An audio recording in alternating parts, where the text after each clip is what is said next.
This is the Yamaha XSR700.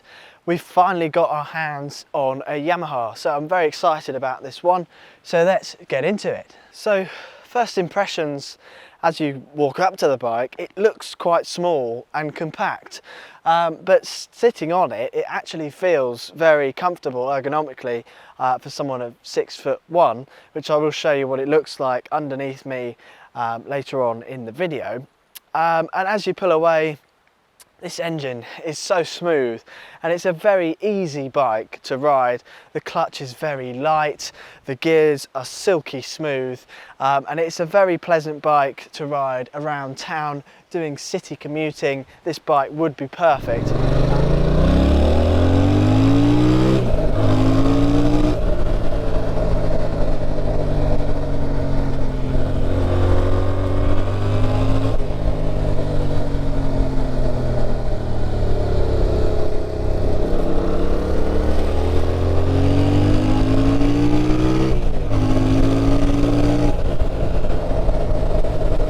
This video is sponsored by Car Vertical. Now, if you haven't heard of Car Vertical, they are a vehicle history checker. So it's not just cars, it's motorcycles as well. And what it does is give you a comprehensive report of a car or a motorcycle that you're looking to purchase. So all you need is the VIN number or the number plate and type that in and it will give you a full report. It checks loads of different car databases, auction databases, crash websites, sales websites, and it gives you a comprehensive report on the vehicle. And it works in about 35 different countries as well. Now, I've got a little example here of a Yamaha from 2013. It's a Supermoto, and looking on here, this is a new generated report. So you can see there's no theft reported, there's no mileage fraud, there's the financial and legal status is all correct, but there is a report of damage. So if we click onto there, you can see the vehicle was damaged and it was marked as an insurance write-off. So then you can go down and see the damage records. So in 2020, it was written off category N, which is repairable non-structural damage. So you know it wasn't a really bad accident, it's just you know, a minor one which has been sorted. And you can also see photos from a crash website of when it was done. So I can see all these photos of when it was crashed, and you see it's not looking great, it's seen better days. And then you can see the photos now, so clearly they've done a good job at sprucing it up. It looks very good now. So that just shows you, you can see the full history, and that's something you may not have known if you just found it on Auto Trader and you didn't do a report. You may not have realised it was a write-off. Even if it was a category write-off, you wouldn't know how bad it was. So in this you can actually see the extent of the damage. So if you're interested in buying a second-hand vehicle and you're not sure, you're a bit wary of it, definitely do one of these checks. It's very comprehensive, and you can use my code Mr. Darcy to get 10% off when you're doing your report. So if you click the link in the description, head to the website, use my code, and you'll get a discount on your report. The engine in the XSR700 is the CP2 parallel twin, which is 689cc to be precise. It's the same engine you'll find in the MT-07. It produces 72 horsepower at 8,750 RPM and 67 Newton meters of torque at 6,500 RPM. And this is really plenty enough for the real world. You don't need any more power than that to experience of going fast on the English roads specifically. I mean, especially around here, the very narrow country lanes and even the main roads, you can't really go that fast on them. So this is a perfect bike for the real world. Now looking at this bike, it's got that sort of heritage Yamaha feel. It's much more retro compared to the other models, but it's still quite a modern bike, and the engine in particular is a very modern looking engine. So it's a modern retro, if you like. So it doesn't quite give you that full retro feel, but if you want something that bridges the gap, which still gives you plenty of oomph, and a modern riding style with some retro styling, then this is the bike for you.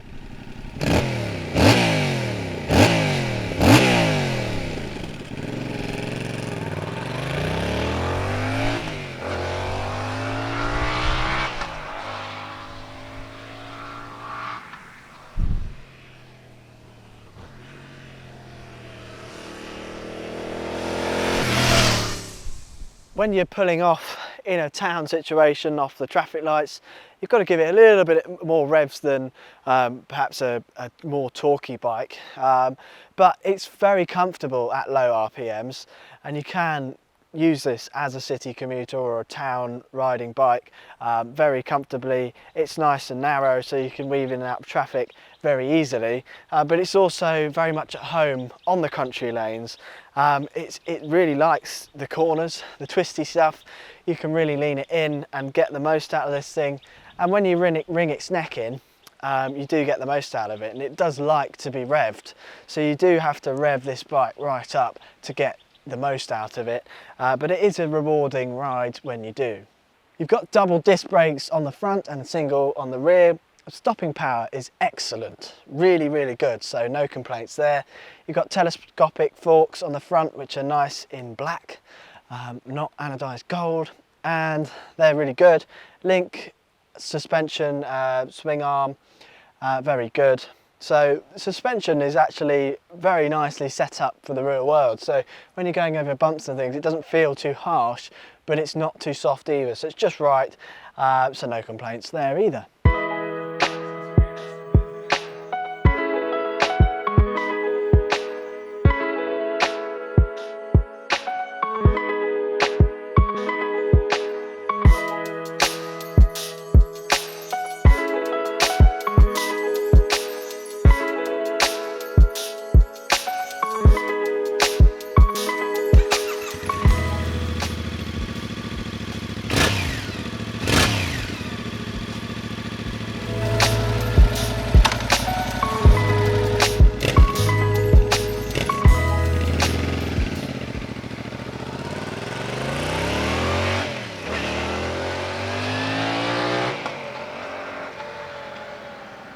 The XSR700 handles really nicely. You could lean it over quite easily. Now I'm not the best rider in the world, so I don't lean it down like getting my knee down in the corners, but it goes around the country lanes really nicely. At speed, at 70 miles an hour motorway speed, it does, sorry, there's a hornet coming around, and I'm really terrible with hornets, wasps, so I'm really jittery. Yeah, at 70 miles an hour, it feels planted, but when you're under acceleration, I noticed it could be perhaps a little bit twitchy at times, which kind of makes you want to shut off a bit.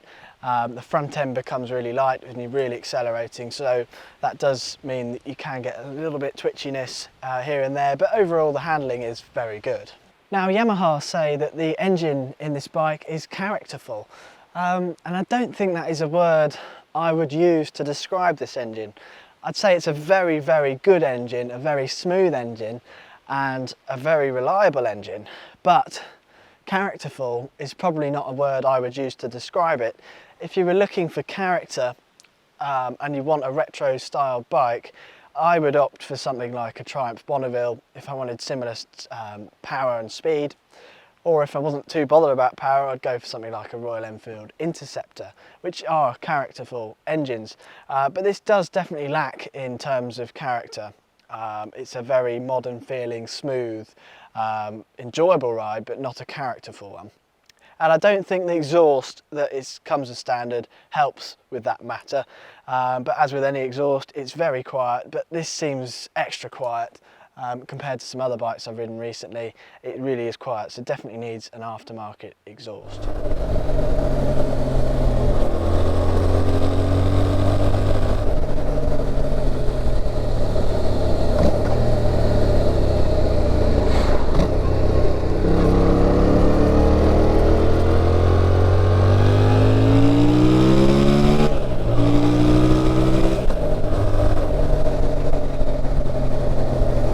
as I said earlier, we've finally got our hands on a Yamaha.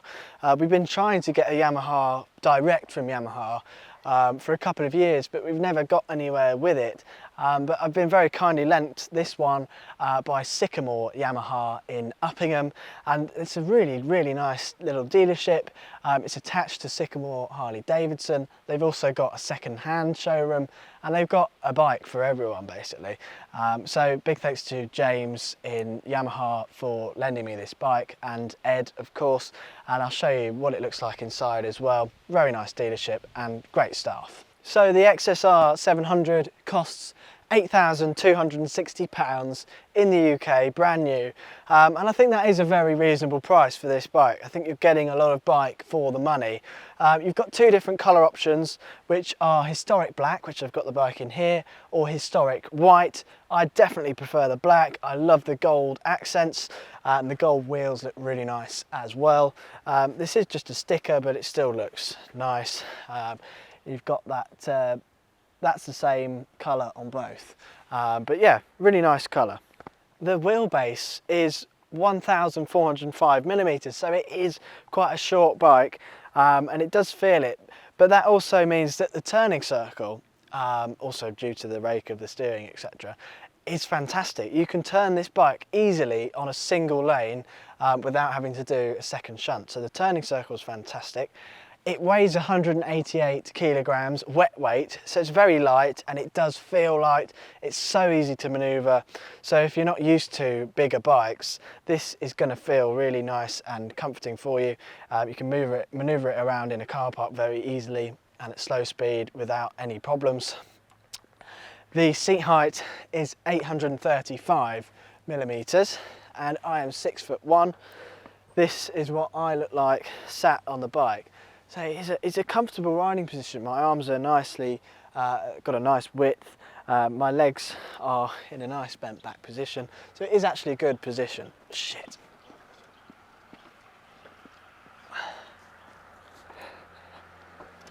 Gonna have to wait.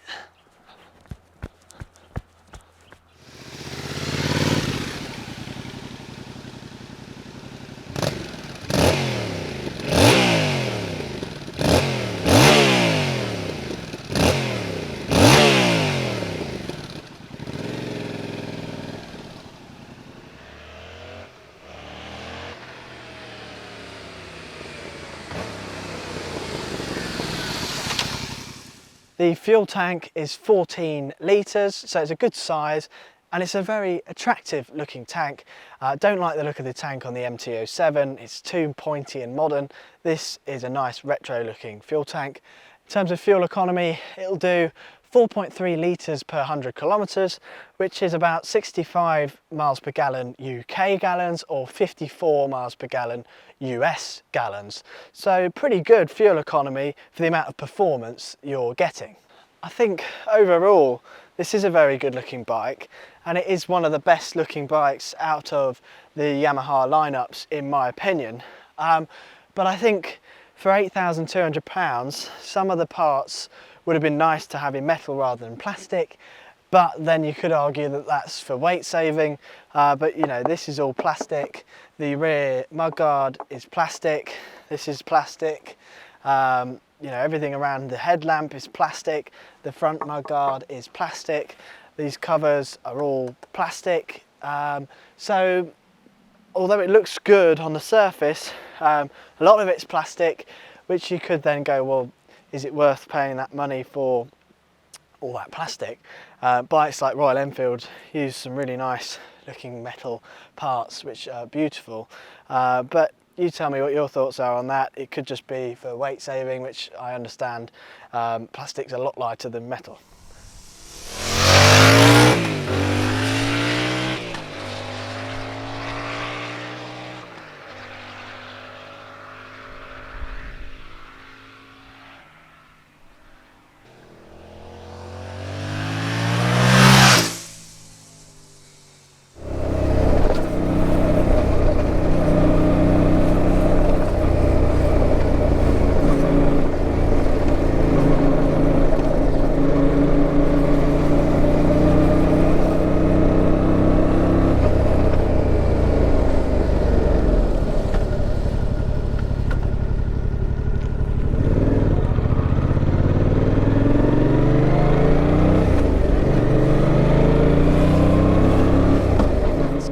LCD display. It's nice and round, a bit more of a retro style. It's off centre to the left. I would prefer it to be in the middle, but that's nitpicking. And you can scroll through on this little button on the left, which does feel a little bit cheap, not great quality, but you can see the tripometers, how many miles it's done, etc., and the time. It also shows you what gear you're in, the RPMs, whether you're indicating, and the miles per hour, which is everything you need to know. Now on the left, you've got your full beam and your flash on the left, but also you've got your indicators, and the horn button is right next to the indicator. And I actually hooted an old lady in the town cancelling my indicator when I first got on it, which was quite embarrassing. I felt bad for her. I might have made her jump out of her skin.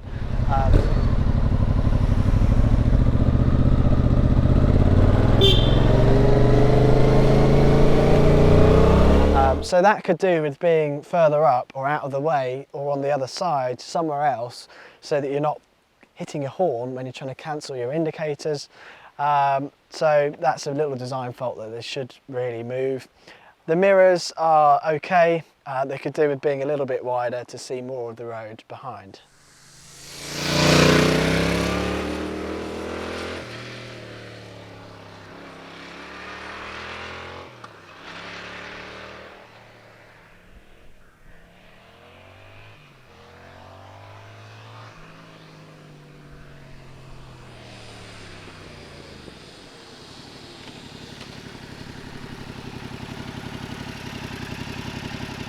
So in conclusion then, what do I think of this bike? I think it's a good bike, it's good value for money, it rides nicely, it's got plenty of power for the real world. If you do want a more retro bike that's got a bit more character, then this probably isn't the bike for you. But if you like a modern feeling bike but you prefer slightly more retro styling, then this is the bike for you. So basically, get down to the dealership, have a ride on one, see what you think. It's definitely worth taking one out to get a feel for it for yourself. But hopefully this has given you a little bit of an overview so you can know what to expect. And there's plenty more videos to come up, so do subscribe, leave a like on the video and leave your comments below what you think of this bike.